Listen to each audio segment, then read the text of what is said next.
যে মহিলারা কিভাবে সালাত আদায় করবে, পুরুষরা কিভাবে সালাত আদায় করবে, আর সেখানে নিয়মগুলো আলাদা। ফেরেশতাদের প্রধান জিবরাইল আলাইহিস সালাম নবীজিকে সালাত নিয়মটা দেখিয়েছিলেন। জিবরাইল সেখানে তার পা মাটিতে রাখলেন, আর মাটি থেকে তারপর পানি বের হয়ে আসতে লাগলো। জিবরাইল আলাইহিস সালাম নবীজিকে ওযু করার নিয়মটা দেখালেন, আর সালাত আদায় করার নিয়মটাও দেখালেন। আর নবীজি বাসায় এসে এই কাজগুলি তার স্ত্রী বিবি খাদিজা রাদিয়াল্লাহু তাআলা আনহার সামনে করে দেখালেন। তাহলে নবীজি এই নির্দেশটা পেয়েছিলেন নবুয়তের প্রথম দিকে। এবার কয় ওয়াক্ত সালাত আদায় করতে হবে, আর আপনার দ্বিতীয় প্রশ্ন অর্থাৎ শবে মেরাজের ব্যাপারে বলি।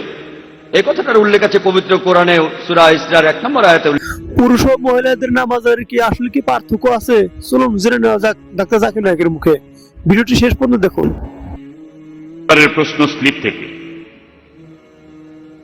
পুরুষ ও মহিলারা যখন সালাহ আদায় করে, সালাহের নিয়মটা আলাদা কেন?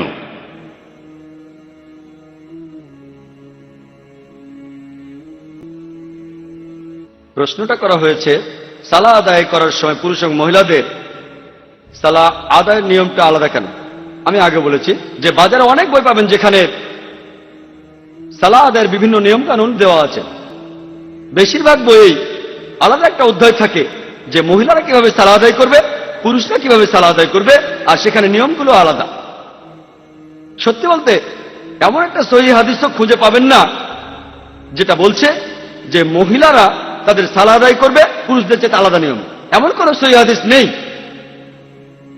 আর আপনারা যদি সহিহ বুখারী পড়েন 1 নম্বর খণ্ডে সালার বিভিন্ন বৈশিষ্ট্যের কিতাবে 63 নম্বর অধ্যায়ে উম্মে আদ-দারদা রাদিয়াল্লাহু তাআলা আনহা তিনি তাশাহুদে বসেছিলেন পুরুষদের মতো করে।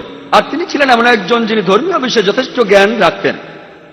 এরকম আরো অনেক সহিহ হাদিস আছে যেগুলোর বর্ণনা দিয়েছেন হযরত আয়েশা, নবীজির অন্যান্য স্ত্রীগণও দিয়েছেন, আর অন্যান্য মহিলা সাহাবীরা, আল্লাহ তাদের সবাইকে শান্তিতে রাখুন। আর এর উল্লেখ আছে সহিহ মুসলিম, সহিহ বুখারীতে, এমন বিভিন্ন সহিহ হাদিসে। তবে তাদের কেউই বলেননি যে পুরুষ এবং মহিলাদের সালাত আদায় করার যে নিয়মগুলো আছে সেগুলো একেবারে আলাদা। উত্তরটা খুব পরিষ্কারভাবে দেয়া আছে। আমার লেকচার আগেও বলেছি, সহিহ বুখারীর 1 নম্বর খণ্ডে বুক অব আজান 18 নম্বর অধ্যায়ের 604 নম্বর হাদিস বলছে। এছাড়াও সহিহ বুখারীর 9 নম্বর খণ্ডের 352 নম্বর হাদিসে আছে যে নবীজি বলেছেন, ইবাদত করো যেভাবে আমাকে ইবাদত করতে দেখেছো। তাহলে পুরুষ এবং মহিলা সালাত আদায় করবে একই রকম নিয়মে আর একই রকম ভঙ্গিমায়। আশা করি উত্তরটা পেয়েছেন। আমাদের নবীজির জীবনের কোন সময়টাতে আল্লাহ সালাহ আদায় করার নির্দেশ দিয়েছিলেন, আর শবে মেরাজের সাথে সালার সম্পর্কটা কি? আমার ধারণা প্রশ্ন দুটি প্রাসঙ্গিক, তাই একসাথে বললাম। ভাই আপনি প্রশ্ন করলেন যে ঠিক কোন দিন কোন সময় আমাদের নবীজিকে সালাহ আদায়ের নির্দেশ দেওয়া হয়েছিল, আর শবে মেরাজের সাথে সালাহের সম্পর্কটা কি। ভাই সঠিক দিন বা তারিখ যেমন আমরা জানি, ঠিক জন্ম এবং মৃত্যুর দিনটা কিন্তু সালার ব্যাপারটা আমরা ঠিক সেভাবে জানি না। তবে নির্দেশটা এসেছিল তিনি নবুয়ত লাভ করার প্রথম দিকে, কারণ একটা সহিহ হাদিসে আছে যে ফেরেশতাদের প্রধান জিবরাইল আলাইহিস সালাম নবীজিকে সালাত নিয়মটা দেখিয়েছিলেন। জিবরাইল সেখানে তার পা মাটিতে রাখলেন, আর মাটি থেকে তারপর পানি বের হয়ে আসতে লাগলো। জিবরাইল আলাইহিস সালাম নবীজিকে ওযু করার নিয়মটা দেখালেন, আর সালাত আদায় করার নিয়মটাও দেখালেন। আর নবীজি বাসায় এসে এই কাজগুলি তার স্ত্রী বিবি খাদিজা রাদিয়াল্লাহু তাআলা আনহার সামনে করে দেখালেন। তাহলে নবীজি এই নির্দেশটা পেয়েছিলেন নবুয়তের প্রথম দিকে। এবার কয় ওয়াক্ত সালাত আদায় করতে হবে, আর আপনার দ্বিতীয় প্রশ্ন অর্থাৎ শবে মেরাজের ব্যাপারে বলি। এই কথাটার উল্লেখ আছে পবিত্র কোরআনে সূরা ইসরার 1 নম্বর আয়াতে উল্লেখ আছে যে আমাদের নবীজি ভ্রমণ করেছিলেন মসজিদুল হারাম থেকে মসজিদুল আকসাতে।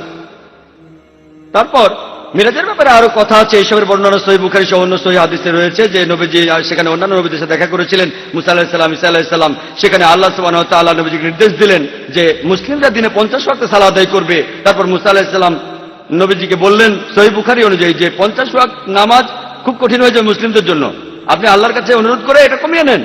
নবীজি গেলেন, সালার ওয়াক্ত কমানো হলো। তিনি আবার গেলেন, নবীজি সালার ওয়াক্ত কমাতে গেলেন।